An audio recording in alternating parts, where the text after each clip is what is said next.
अज़ीज़ान गिरामी वक़ार, रसूल मोहतरम सल्लल्लाहु ताला अलैहि वसल्लम का एक मुख्तसर सा अरसा जो हमारे दरमियान रहा है पूरी कायनात में, मैं तेज़ी से आज सुना करके आपके सामने से बारगाह मुस्तफ़ा में इल्तिजा भी करूँगा। वो मक्का मुकर्रमा की सरज़मीन 14 सदियाँ पहले, आज से 1400 से 42 चल रहा है, इसको और 53 मिला लें, इसके साथ और 53 मिला लें, यानी तकरीबन 1495 के साल के करीब हो गया। इससे पहले मेरे आका सल्लल्लाहु ताला अलैहि वसल्लम आज ही का दिन था जो फ़र्श गीती पर तशरीफ़ लाए। वो आमिना का दुर्रे यतीम, वो अब्दुल्लाह का नूर नज़र, बारगाह मुस्तफ़ा सल्लल्लाहु ताला अलैहि वसल्लम में खिराज अक़ीदत के लिए मैं बात कर रहा हूँ। वो दुर्रे यतीम जब घर तशरीफ़ लाया तो ऐसा घर था कि बाप पहले से नहीं है, माँ अकेली हैं, मुआवज़ा देने की ताकत नहीं रखती।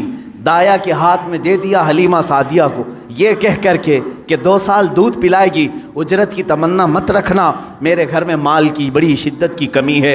इस बच्चे का बाप नहीं, ये यतीम बच्चा है।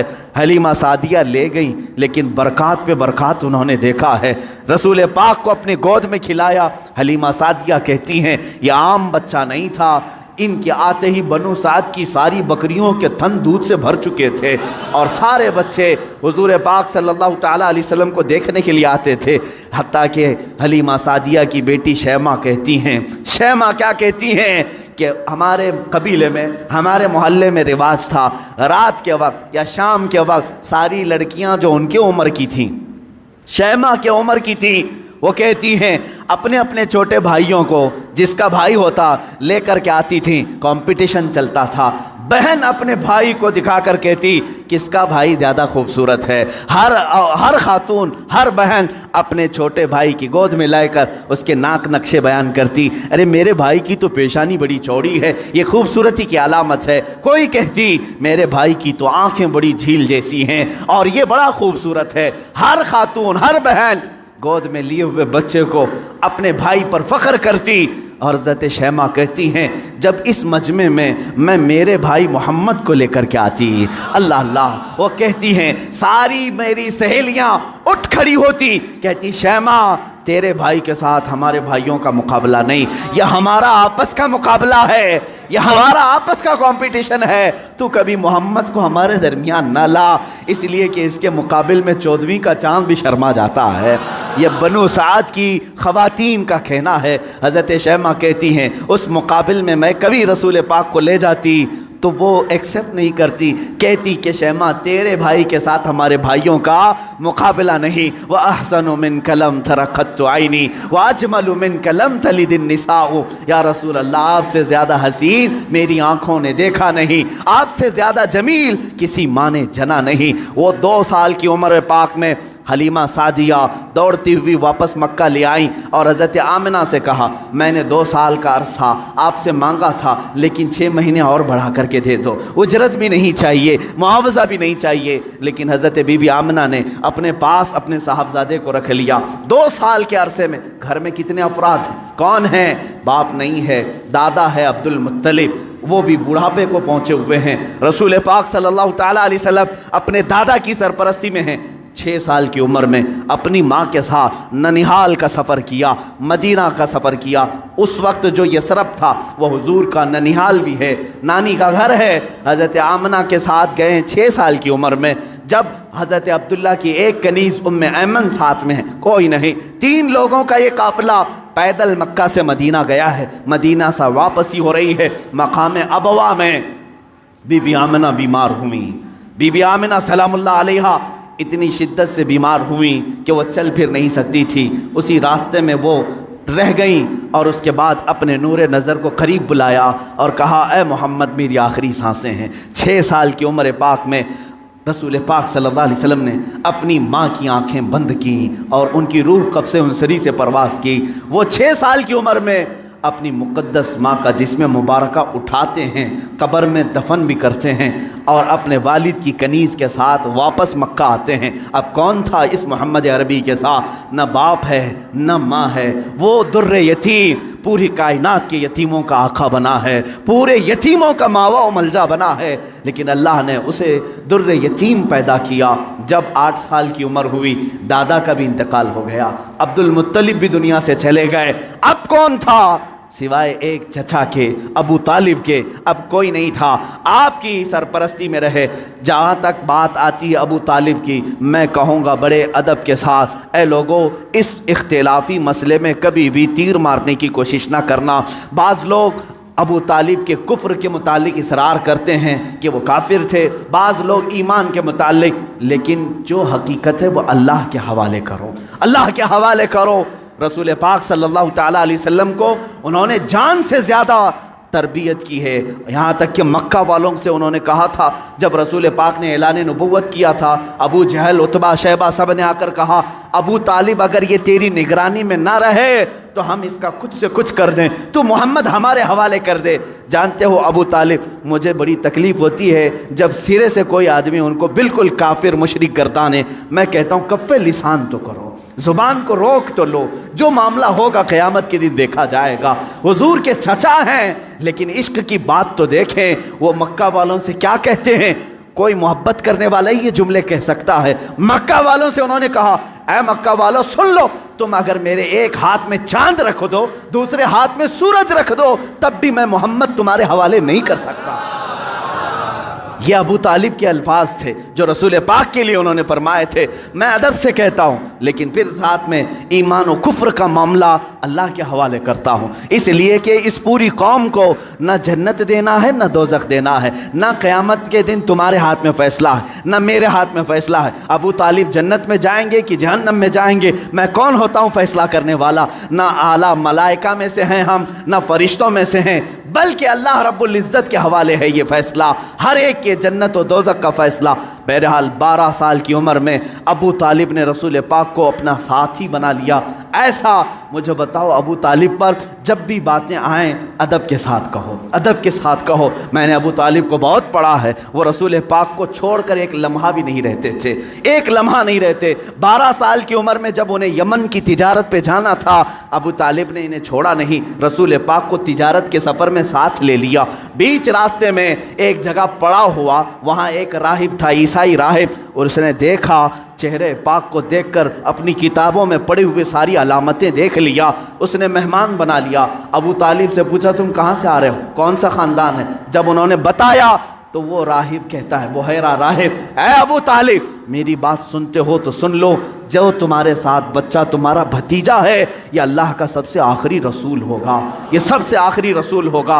तुम जा रहे हो शाम या यमन, वहाँ यहूदी इसके जानी दुश्मन होंगे, वो बच्चे को मार डालेंगे, कत्ल करेंगे, लिहाजा तुम अपनी तिजारत का सामान यहीं बेच दो और वापस मक्का ले जाओ। अबू तालिब ने सिर्फ रसूल पाक की जान की हिफाजत के लिए पूरा तिजारत का काफिला वहाँ बेच दिया, वापस मक्का तशरीफ़ लाए। अबू तालिब ने 25 साल की उम्र तक रसूल पाक की ऐसी तरबियत करते रहे। मेरे आका सल्लल्लाहु ताला अलैहि वसल्लम की परवरिश में उन्होंने कोई फिरोगुज़ाश नहीं किया, कुछ नहीं छोड़ा। जब आपकी उम्र 25 साल की हुई, मेरे आका की शादी की उम्र है, ये शादी की उम्र है, रसूल पाक को सामने से पैगाम आया बीबी खदीजतुल कुबरा का, जो मक्का की ताहिरा थी। लोग कहते होंगे मालदार से शादी किया, बल्कि आपको ये मालूम नहीं, पूरे मक्का में हज़रत खदीजा का एक लक़ब मशहूर था, ताहिरा उनको कहा जाता था। हुजूर के पास जब उनका पैगाम निकाह आया, आपने एक्सेप्ट किया। आप सोचें, 25 साल की उम्र में 40 साल की खातून से निकाह करने वाला सिर्फ औरतों का दिलदादा नहीं हो सकता, वो भी बेवा औरत, 2 शोहर उन्हें उनके हो चुके थे, इससे पहले इंतकाल कर चुके थे। तीसरे शोहर मेरे आका हैं, रसूल पाक सल्लल्लाहु ताला अलैहि वसल्लम की शादी हो रही है। शादी का जो खुतबा निकाह है कोई और नहीं, अबू तालिब ही पढ़ रहे हैं। अबू तालिब ने खुतबा पढ़ा, खुतबे के अल्फाज भी देखें, कहीं एक शिरक नहीं, कहीं एक कुफ्र नहीं, बल्कि अल्लाह की हम्द व सना है, रब्बे ज़ुल जलाल की तारीफ़ व तौसीफ़ है। उसके बाद रसूल पाक की तारीफ़ भी उस खुतबे में मौजूद है, वो खुतबा आज भी मौजूद है, किताबों में लिखा हुआ है। अबू तालिब ने जो रसूल पाक के निकाह में खुतबा पढ़ा था, कोई और नहीं पढ़ा, चचा ने खुतबा पढ़ा, और उसके बाद मोहम्मद सल्लल्लाहु ताला अलैहि वसल्लम की का नाम लेते हुए फिर सारे मजमे में कहा, ये मेरा अजीज़ जान भतीजा मोहम्मद है, इससे ज़्यादा शरीफ पूरे मक्का में तुम ला नहीं सकोगे, इससे ज़्यादा हसीन तुम पूरे अरब में ला नहीं सकोगे। उसके बाद कहा, मोहम्मद का जो महर तय पाता है वो अबू तालिब के माल से जाएगा। खदीजतुल कुबरा को जो महर दिया गया रसूल पाक का, वो भी अबू तालिब के माल से दिया गया है, रसूल पाक के उस चचा के माल से। अब ये ज़िंदगी है पाक, अज़दवाजी ज़िंदगी है। मेरे आका सैयदा खदीजा के साथ 25 साल गुजारते हैं। 50 साल की उम्र मुबारक जब मेरे आका की हुई, यानी 40 साल की उम्र पाक जब थी, तब अल्लाह ताला ने आपको हुक्म दिया, ए रसूल आप ऐलान कर दें मैं अल्लाह का आखिरी रसूल हूँ, बुतों की इबादत छोड़ दो, एक खुदा की इबादत की तरफ आओ। ये हुजूर की 40 साल ज़िंदगी में जो इनकलाब आया, अब मक्का वालों की यहाँ से सितम ज़रीफ़ियाँ शुरू हुई। मेरे आका ने सबको जमा किया मक्का के एक सरजमीन पर, मैदान में, पूछा मेरे बारे में तुम्हारा क्या ख्याल। सबों ने कहा तुम आज तक कभी झूठ नहीं बोले और कभी किसी की अमानत में खयानत नहीं की। हुजूर ने फरमाया, ऐ मक्का वालों, अगर मैं ये कह दूं इन पहाड़ों के पीछे एक फ़ौज छुपी है जो तुम पर हमला करना चाहती है, क्या मेरी इस बात पर यकीन करोगे? सारे मक्का वालों ने एक ज़ुबान होकर कहा, आज तक कभी आपने झूठ कहा नहीं, अगर आप कहते हैं कि फ़ौज है हम उसको भी मानेंगे, हम उसको भी यकीन के साथ तस्लीम करेंगे। हुजूर ने फरमाया, जब मेरी बातों पर इतना तुम्हें यकीन है तो सुनो, मैं तुम्हें कहता हूँ अल्लाह एक है, खुदा एक है, माबूद एक है, मसजूद एक है, हर एक के सामने सर झुकाना ये तुम्हें ज़ेब नहीं देता, और मैं मोहम्मद अल्लाह का आखिरी रसूल हूँ, उसकी तरफ से अखलाकी तालीमात ले आया हूँ, तुम्हारी रूहों को बदलने आया हूँ। जब मेरे आका ने फरमाया, सारे मक्का वाले नाराज़ हुए, सिवाय हज़रत अली करमल्लाहु वजहुल करीम के। कोई उस मैदान में ईमान लाने वाला नहीं था। हुजूर पाक सल्लल्लाहु अलैहि वसल्लम की दावत की इब्तिदा सिर्फ 2 लोगों से शुरू हुई, एक हज़रत अली से, दूसरे हज़रत खदीजा से। कभी नाउमीद मत हो, अपनी दावत असर कितना रखती है ये अल्लाह के ऊपर छोड़ो, बोलना सीखो, आज नहीं से आज ना सही कल मौला ताला तुम्हारी इस दी हुई दावत को पाए तकमील तक ज़रूर पहुंचाएगा। 2 लोगों से दावत शुरू हुई, एक अली से, एक खदीजा से, लेकिन वो दावत आज कहाँ को पहुंची है? आज तकरीबन पूरी दुनिया में 2.25 अरब लोग, 180 करोड़ की तादाद में मुसलमान जी रहे हैं।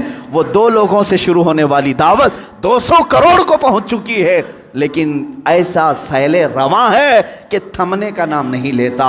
वो दावत रसूलुल्लाह की जो मक्का की उन चोटियों से निकली थी, फारान के उन पहाड़ियों से निकली थी, आज तक जिंदा है और सुबह क़यामत तक ये दावत जिंदा ही रहेगी। आज मैं आपको बताऊं मुख्तसर सी बात, ये जो आज फ्रांस, अमेरिका, यूरोप जो इनके अंदर जो खलबली है, बेचैनी है और वक्तन फ़वक्तन ये गुस्ताखी करना, इस्लाम के ख़िलाफ़, मुसलमानों के ख़िलाफ़, आतंकवाद से जोड़ना, टेररिज्म से जोड़ना, क्यों हो रहा है ये सब?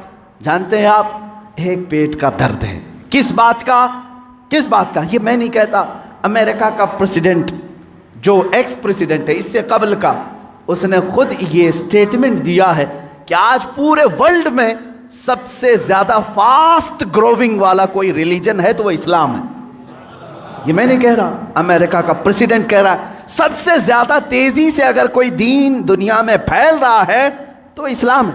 यूरोप के मुतालिक तो तादाद आंकड़े भी मिलते हैं, पर डे वहाँ 400 लोग इस्लाम में आ रहे हैं। ये हालत देख करके वो घबराए हुए, इसलिए कि डेली के 400 के हिसाब से जब वो गिनती बनाते हैं हमारी है कितनी पॉपुलेशन, अगर ये सिलसिला इसी तरह रहा एक वक्त आएगा कि हम माइनॉरिटी हो जाएंगे, ये मेजॉरिटी में आएंगे, हम तो ग़ुलाम होंगे, तख्त इनके पास आ जाएगा। ये जो सबसे तेज़ी से इस्लाम के फैलना यूरोप में, अमेरिका में और दूसरे इलाकों में, ख़ुद फ्रांस की हुकूमत ये अच्छी तरह से जानती है उनके यहाँ मुसलमानों की तादाद चंद सालों पहले क्या थी और आज क्या है। चंद सालों, 20 यानी 10 साल या 20 साल की आप वहाँ के रिकॉर्ड्स निकाल करके देखो, आज 60 लाख मुसलमान हैं। उन्हें मालूम है अब मेयर भी ये बनेंगे, वहाँ की पार्लियामेंट की सीट पर भी ये खड़े हो रहे हैं। यही हाल यूके में है, यही हाल अमेरिका में। ये जो खौफ है सिर्फ और सिर्फ यही खौफ इन्हें सता रहा। और एक बात मैं बता दूँ, पूरी दुनिया के जितने भी मज़हब हैं, पूरी दुनिया के जितने रिलीजियंस, इनमें सबसे ज़्यादा अपने मज़हब पर अगर कोई प्रैक्टिस करता है सिर्फ मुसलमान है, सबसे ज़्यादा। अगरचे आप हमारे जमात में बेनमाजी ज़्यादा है, लेकिन उसके बावजूद मेरा चैलेंज, मेरा दावा है, यहूदी हों, ईसाई हों या बुद्ध हों, हिंदू हों, इनके यहाँ इनके रिलीजियन की प्रैक्टिस का मतलब जैसे हमारी नमाज, हमारे रोज़े, हमारी ज़कात, हमारा हज, ये प्रैक्टिस है, इस्लाम की एक्टिविटीज़ है। उनके मज़ाहिब में जो प्रैक्टिस हैं उनकी, उनमें बहुत कम है अमल करने वाले। आज यूरोप में एथिज़म बहुत फैल चुका है। एथिज़म क्या है? कोई खुदा नहीं, कोई माबूद नहीं, कोई अल्लाह नहीं, माअज़ल्लाह रब्बिल, ये कसरत से वहाँ फैला है। और कौन एथिस्ट बन रहा है?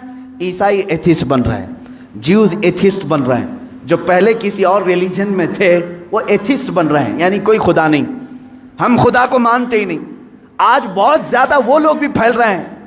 दो खतरे हैं। और मुसलमान कितने एथिस्ट बन रहे हैं?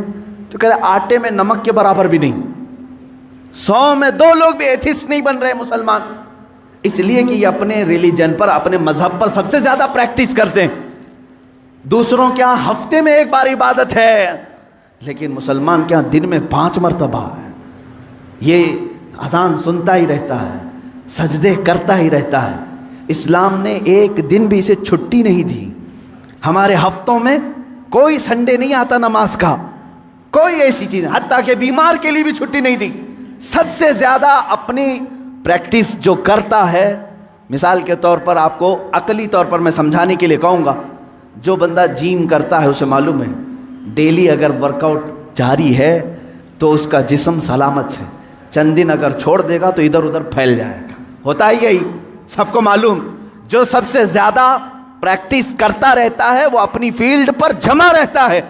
तो जो मुसलमान नमाजों के साथ हैं, ज़कात के साथ हैं, रोज़े हर साल हैं इनके, ज़कात हर साल हैं, 1000 रुकावटें आए, साल में 40 लाख का मजमा अरफात में फिर भी जमा होता है। तो ये जो इस्लाम की प्रैक्टिस है मुसलमानों की, ये खलबली मचा रहे हैं। दूसरे किसी रिलीजन में इस कदर अमल नहीं देखा जाता, और एथिस्ट भी ये नहीं बन रहे। उनके जो हैं वो छोड़ के जा रहे हैं, या तो इस्लाम में जा रहे हैं या एथिस्ट हो रहे हैं। अनकरीब उन्हें ये ख़तरा महसूस होने लगा कि इसी तरह ये छोड़ दिया जाए तो ये जो आज तालाब की शक्ल में यूरोप में है, कुएं की शक्ल में फ्रांस में है, कल ये समंदर की शक्ल बन जाएगा और फिर सबको बहा ले जाएगा। इसलिए चाहते हैं कभी इनके नबी के कार्टून बनाओ, कभी कुरान पर हमला करो, कभी इस्लाम पर, और लोगों को दहशतगर्द बना करके इनके खिलाफ गम और गुस्सा आम लोगों में डालो। लेकिन हो नहीं रहा है, हो नहीं रहा है। बाज़ मुसलमान चेहरे ये पकड़ते हैं, जैसे उसामा बिन लादेन को पकड़ा और पूरी दुनिया में बताने की कोशिश की दाढ़ी वाला, अमामे वाला आतंकवाद होता है, टेररिस्ट होता है। लेकिन हैरत की बात है, आपको मैं बताऊं, 9/11 के बाद, 2001 के बाद अमेरिका की हिस्ट्री में देखा गया, इससे 100 साल पहले, 100 साल के रिकॉर्ड में उतने मुसलमान नहीं हुए थे जो 10 साल के अंदर हुए। 10 साल के अंदर हुए इतनी तेजी। जब बार बार कहा गया आतंकवाद है, ये आतंकवाद है, तो बेचारे जो कभी इस्लाम को जानते नहीं थे, उन्होंने कुरान उठाना शुरू किया, सीरत मुस्तफ़ा पढ़ना शुरू किया। देखते तो हैं सही, क्या कुरान हकीकत में टेररिज्म सिखाता है? क्या मोहम्मद आतंकवाद सिखाते थे? जब वो पढ़ते हैं तो फिर कहते हैं इस्लाम की फितरत में वो कुदरत ने वो लचक दी है, जितना ही दबाओगे उतना ही वो उभरेगा। अज़ीज़ान गिरामी वक़ार, रसूल पाक सल्लल्लाहु तआला अलैहि वसल्लम की वो दावत मुकम्मल होकर रहेगी, अगरचे काफिर और मुशरिकीन नापसंद करें। 40 साल के बाद से लेकर 53 साल तक मेरे आका मक्का मुकर्रमा में रहे, मुसीबतें भी झेली, मशक्क़तें भी उठाई और लोगों के 1000 तरीके के ताने भी बर्दाश्त किए। 53 साल के बाद मेरे आका ने हिजरत फरमाई मदीने तैयबा। मदीने आने के बाद सबसे पहले मस्जिद नबवी की तामीर हुई, सहाबा को भाई भाई बनाया, और उसके बाद जो मदीने के ख़िलाफ़ आवाज़ उठा था उसके ख़िलाफ़ मेरे आका ने तलवार भी उठाई। जंगे बदर हुई, जंगे उहद हुई, जंगे खंदक हुई, जंगे हुनैन हुई, जंगे तबूक हुई और जंगे मौता हुई। ये वो जंगे हैं जो दुश्मनाने इस्लाम के ख़िलाफ़ मेरे आका ने की। तकरीबन 25 या 26 ग़ज़वात हुए, जिसमें 18 में तो ख़ुद मेरे आका तशरीफ़ लेकर गए, और ये 10 साल के अरसे में ज़्यादा से ज़्यादा जंगें हुई। जो रसूल मक्का छोड़कर निकले थे रात की तारीकी में, 2 लोग, अबू बकर सिद्दीक़ और रसूल मुहतरम सल्लल्लाहु तआला अलैहि वसल्लम, 2 लोग निकले थे। 6 साल गुजरे थे, 6 साल मदीने में।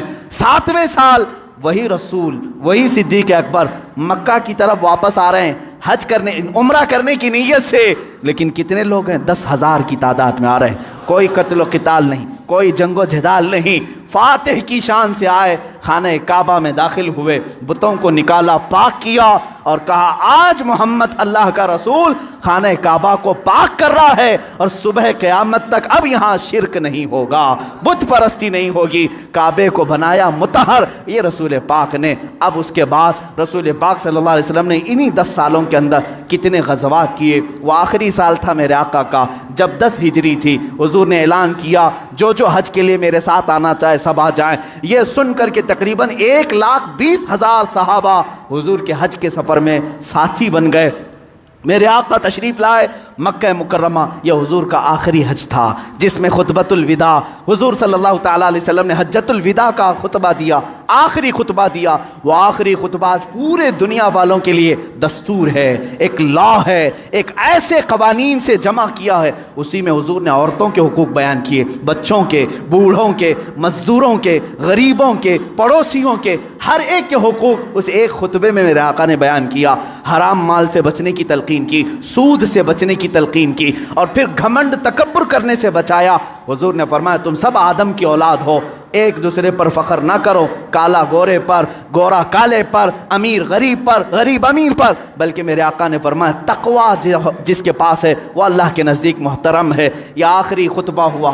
उसी खुतबे के बाद मेरे आका ने अपने सहाबा से कहा अल्लाह ने अपने बंदे को इख्तियार दिया है कि दुनिया चाहे तो दुनिया ले लो या अपने रब के पास जो चाहे वो ले लो। उस बंदे ने अल्लाह के पास रहने को कबूल कर लिया है। ये बातें थी जो इशारा दिया मेरे आका ने कि अब रसूल पाक ज़्यादा दिन तक उनके साथ ना रहेंगे। मुहर्रम का महीना था जब मेरे आका पलटे मदीना तैयबा। बीमारी ने जकड़ लिया, सफ़र का महीना पूरे अलालत में गुजरा।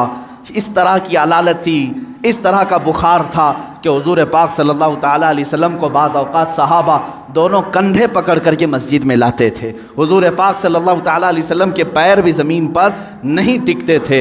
इस हालत में हुजूर मुसल्ले पर आए और अपने सहाबा को देखकर मुस्कुराते भी रहे, नमाजें भी पढ़ाते रहे। फिर यही रबीउल अव्वल शरीफ का महीना आया।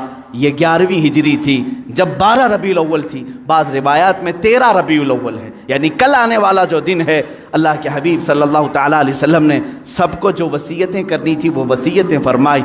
माँ आयशा सिद्दीक़ा के हुजरे में आराम करते रहे। अल्लाह के नबी सल्लल्लाहु ताला अलैहि वसल्लम को बुखार शिद्दत का था, बार बार मिसवाक तलब करते थे या पानी के छींटे चेहरे पर मारते थे और फिर कहते थे ये सकरात, ये नज़ा का वक्त कितना शदीद होता है, कितना शदीद होता है। माँ आयशा कहती हैं अचानक मैंने देखा दरवाज़े पर किसी की दस्तक हो रही है। मैंने कहा अल्लाह के रसूल आराम कर रहे हैं। हुजूर ने फरमाया आयशा वो कोई और नहीं मलकुल मौत इज़राइल है, वो किसी के आने के लिए इजाज़त नहीं मांगता।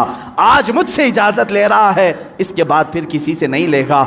मलकुल मौत हुजरे पाक में दाखिल हुए। हुजूर पाक सल्लल्लाहु ताला अलैहि वसल्लम माँ आयशा सिद्दीक़ा के जानू पर सर रख कर आराम कर रहे हैं।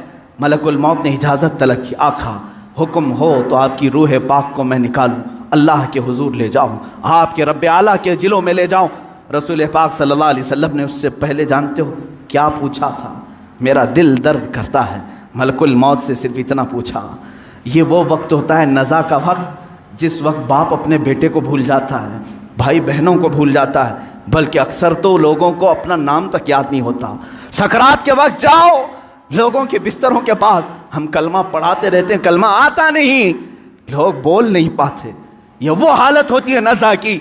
लेकिन उस वक्त मेरे आका सल्लल्लाहु अलैहि वसल्लम मलकुल मौत से यूँ कहते हैं, ऐ इज़राइल ये जो नज़ा का दर्द है, क्या ये दर्द मेरी उम्मत को भी दिया जाएगा? क्या ये सकरात का दर्द मेरी उम्मत को भी दिया जाएगा? मलकुल मौत ने कहा मौत से पहले हर एक को सकरात से गुजारा जाएगा। मेरे आका रो पड़े, वाह उम्मती ही, वाह उम्मती ही, है अल्लाह मेरी उम्मत, है अल्लाह मेरी उम्मत, क्या वो नज़ा और सकरात को बर्दाश्त कर पाएगी? रब ताला ने हुक्म दिया, है हबीब आप गम न करें, आप अपने उम्मतियों को ये बशारत दें कि जो हर नमाज के बाद आयतल कुर्सी पढ़ता रहे है वो दुनिया में रहेगा, उसकी रूह अल्लाह फरमाता है मैं खुद कब्ज़ करूँगा, उसे एहसास ना हो। रसूल पाक सल्लल्लाहु ताला अलैहि वसल्लम हज़रत आयशा से बात कर ही रहे थे, आखिरी जुमले मेरे आका के, अस्सलात अस्सलात, नमाज नमाज, और तुम्हारे हाथों के नीचे जो मजदूर हैं उनका ख्याल करो। इतना कहा और हुजूर पाक ने हमेशा के लिए अपनी आंखें बंद कर ली। मेरे आका के लबहाए मुबारक बंद हो चुके थे। हज़रत आयशा कहती हैं मैं बात करती रही, मैं बात करती रही, मैं ये सोच रही थी कि हुजूर अब बोलेंगे, तब बोलेंगे। काफ़ी इंतज़ार के बाद भी हुजूर बोल नहीं रहे थे। अब वो कभी नहीं बोलने वाले थे ज़ाहिरी अल्फाज। अचानक अबू बकर सिद्दीक हुजरे में आए। हज़रत आयशा बातें कर रही थी। हज़रत अबू बकर सिद्दीक ने देखा, पेशानी मुबारका को बोसा दिया और इन्ना लिल्लाहि व इन्ना इलैहि राजिऊन पढ़ा। हज़रत आयशा ने पूछा क्या हुआ बजान? कहा बेटी तुझे मालूम नहीं, तुम्हारे सरताज, तुम्हारे रफ़ीक़ हयात, हम सब के आका व मौला अपने रब्बे आला के हुजूर जा चुके। हज़रत आयशा कहती हैं पहली मर्तबा मैंने किसी को अपने सामने रूह कब्ज़ होते देखा। मैं तो ये महसूस कर रही थी कि हुजूर बुखार की वजह से चुप हैं, फिर बोलेंगे। सैयदा कायनात फ़ातिमतुज़ ज़हरा सलामुल्लाह अलैहा आई। वो ख़ानदान में तन्हा बाकी थी। हुजूर की सारी औलाद उनके सामने फौत हो चुकी थी। हज़रत फ़ातिमा अकेली रह गई थी। हज़रत फ़ातिमा ने हुजूर पाक के जिस्म नाज को देखा तो कहा ए बारे इलाहा, ज़िंदगी में आज से पहले या आज के बाद इससे ज़्यादा कठिन दिन मुझ पर कभी नहीं आया। फ़ातिमा पर इससे ज़्यादा बोझल दिन कभी नहीं आया। जब फ़ातिमा ने अपने अजीज़ जान बाप को अपने सामने मौत की आगोश में देख रही है। रसूल पाक सल्लल्लाहु ताला अलैहि वसल्लम के सहाबा ने मेरे आका सल्लल्लाहु ताला अलैहि वसल्लम की एक के बाद दीगरे ज़ियारत की। सहाबा की क्या कैफियत रही। 14 सदियों के बाद आज हम रोते हैं मेरे आका की वफ़ात को सुनकर। वो आफ्ताब आलम हमारे दरमियान से रूपोश हुआ, वो महताब रिसालत गुरूब अगरचे हुआ, लेकिन आज भी जब वाक़यात सुनते हैं तो रोते हैं। सहाबा की क्या कैफियत रही हुई? यही कैफियत थी। हज़रत उस्मान तो किसी से बात करना ही छोड़ चुके थे। उन्हें कोई उठाता तो उठते नहीं, बिठाता तो बैठते नहीं।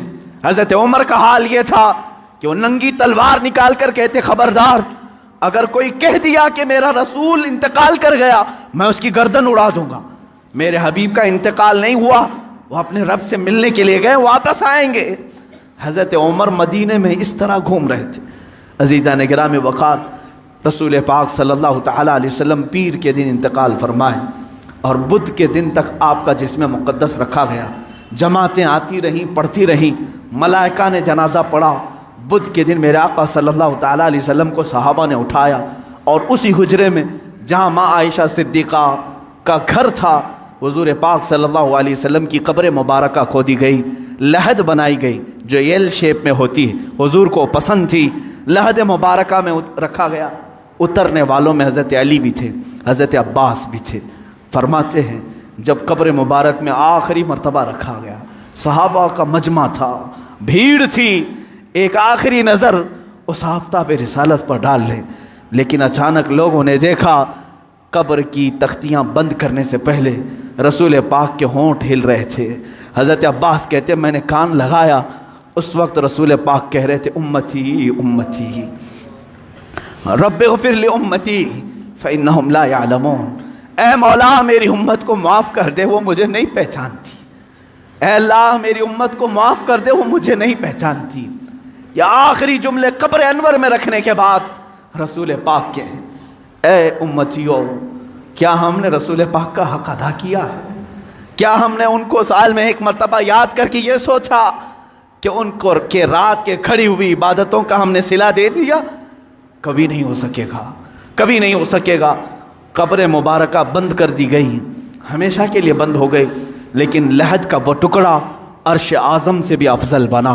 नफस गुम करदा मी आयत जुनेदो बायसीदी जा। वो कब्र अथर आज भी हम मुसलमानों के रूह की ठंडक है। वो हरा गुंबद जो रसूल पाक के मस्कन के ऊपर अपनी जगमगाहट बिखेर रहा है, वो करोड़ों आशिकों की आंखों का तारा बना हुआ है, हमारे दिल का सुकून है। ऐ मेरे अजीज़ों, आज हम जिएंगे तो इसी उम्मीद के साथ, इसी आस के साथ। मेरे आका ने आखिरी वक्त ये भी फरमाया था, जो जिससे मोहब्बत करेगा दुनिया में, क़यामत के दिन उसी के साथ उठाया जाएगा। अगर तुम आज अपने नबी पर जान और माल, अपने माँ बाप फिदा करने की बात करते हो, खौफ न करो, कल हम उठाए जाएंगे तो हमारे आका के साथ उठाए जाएंगे। हमारे रसूल के साथ उठाए जाएंगे। लेकिन जो लोग मगरिब के दिलदादा हैं और दूसरों की कैरेक्टर को अपना करके अपने आप को तबाह बर्बाद किए हैं, उनको मुबारक हो, वो उन्हीं लोगों के साथ उठाए जाएंगे जो फिरौन, हामान, शद्दाद, कारून, अबू जहल, अबू लहब, इन गुस्ताखों के साथ उठाए जाएंगे। अल्लाह रब्बुल इज़्ज़त मेरे रसूल की ज़िंदगी पाक को जब तक रखा 63 साल, वो रहमत थे, और आपकी वफ़ात भी उम्मत के लिए रहमत ही है, रहमत ही है। और अल्लाह ताला उनकी बरकत से उम्मत को अजाब देने से महफूज रखा है। मेरे अजीज़ों में पैदाइश से लेकर मेरे आका की वफ़ात तक की बातें सिर्फ मुख्तसर से एक वक्त में घेरा, लेकिन हुजूर पाक की हकीकत तो ये है, ला युमकिनु सनाउ कमा काना हक़्क़ुहु, बादस खुदा बुजुर्ग तो ये किस्सा मुख्तसर, आपकी सना तो मुमकिन ही नहीं है या रसूल अल्लाह। हासिल कलाम ये है, खुदा के बाद अगर कोई मर्तबा है आका वो आपका मर्तबा है या रसूल अल्लाह। आपके दरबार में मैं ये आखिरी अल्फाज ये कहता हूँ, आज की मीलाद के दिन सरवर कहूँ कि मालिक व मौला कहूँ तुझे, बाग़े खलील का गुले ज़ैबा कहूँ तुझे, अल्लाह रे तेरे जिस्म मुनव्वर की ताबिशें, ऐ जाने जा मैं जाने तजल्ला कहूँ तुझे या रसूल अल्लाह। तेरे तो बस ऐबे तनाही से हैं बरी, हैरान हूँ मेरे शाह मैं क्या क्या कहूँ तुझे। लेकिन रज़ा ने ख़त्म सुखन इस पे कर दिया, खालिक का बंदा खल्क का आका कहूँ तुझे या रसूल अल्लाह। इस फ़ख्र के साथ मैं जीता हूँ, हश्र तक डालेंगे हम पैदाइश मौला की धो, मिस्ल फारस नजद के किले गिराते जाएंगे, खाक हो जाएं अदू, खाक हो जाएं दुश्मन जल कर, मगर हम तो रज़ा दम में जब तक दम है जिक्र उनका सुनाते जाएंगे। व आखिर दावाना अनिल हम्दुलिल्लाहि रब्बिल आलमीन।